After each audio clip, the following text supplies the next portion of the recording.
today. So, I, Mimashri Rathod, along with my friends Sarvakia, Ayush, Daksh, Manik and Yash of KMS Innovation Club are going to tell you about prevention from cybercrime. Now, I would like my friend Sarvakia to take over. Hello, my name is Sarvakia Mishra and now I will tell you about the KYC scam. KYC scam is a type of scam in which a scammer sends you an email or a message via WhatsApp and tells you to click on the link and fill the KYC form. And when the victim fills the KYC form, the details are given to the scammer and the scam will happen. The do's and don'ts for these KYC scams are verify request, use official contact. The don'ts are protected credentials, secure documents. Now next is online job scam. Online job scam is used to trick people who are looking for work. These scams now the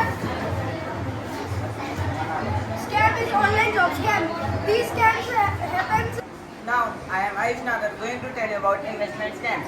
Basically, be aware of investment scams. That attackers will send you a message saying that if you will invest in their websites or applications, you will get a high profit or high return, and you will definitely like the scheme. But don't fall for the false promise. Now, I am going to tell you about next one, online games. Be aware of online gaming scams. Attackers will be your friend in online gaming and ask you about your personal information. But be aware of them and don't give them your personal information. Now let's move on. Lottery fraud. Lottery fraud is a type of cybercrime in which is going on from past times. In this, you will get a message saying that you have won a lottery of this amount, and for winning that lottery, you have to give your personal information and credentials to the hackers. But be aware and don't give it to them. Now, I am going to tell you about phishing. Phishing is a type of cybercrime in which you will get a message or a link from an authorized website which is of hackers, but don't believe on their websites and be aware. Thank you. So hello everyone, our next topic is phishing.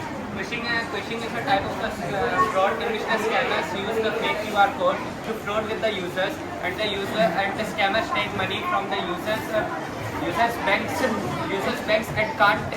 the user can't know about it. Its precautions are don't take any QR code from the unavailable websites and can't be avoided. Now our next topic is search engine fraud. Search engine fraud is a type of information in which the scammers make a fake websites and gives us information and needs password, and the users make their passwords, and then the scammers get all the information about the users and make fraud with them. And next is the My name is Mani from class 11, right? Today I will tell about the scam debit card and credit card fraud. So in which the scammers steal your debit card and credit card, by which they can take your information and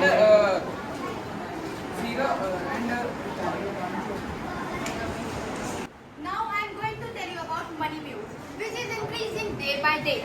In money mules, the fraudsters don't use their account but use another person's account to steal one person's money, or we can say victim's money.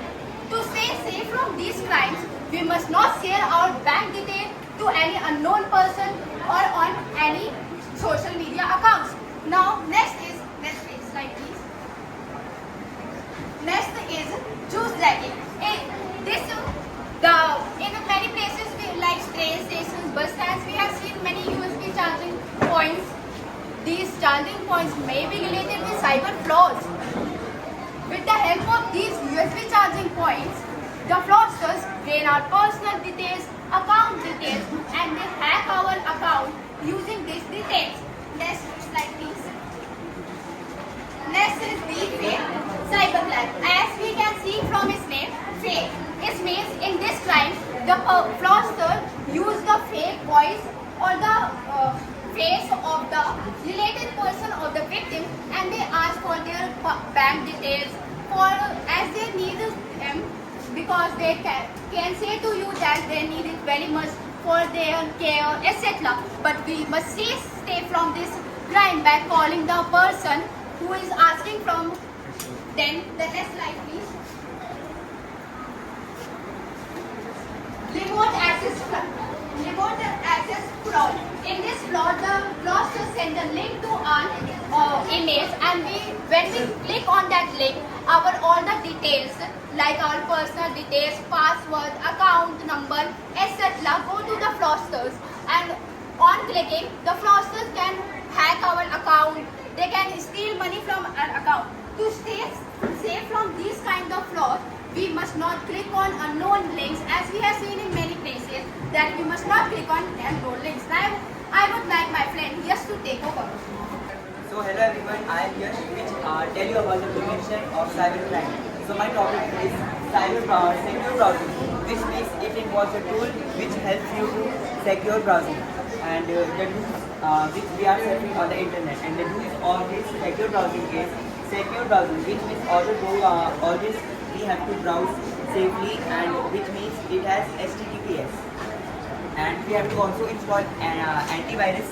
And which are don'ts of this secure browser are avoid clicking unknown links, which phishing send you a link and which you don't need to click on the link. And second don'ts are don't save password on public devices. You don't never save password on public devices. Thank you.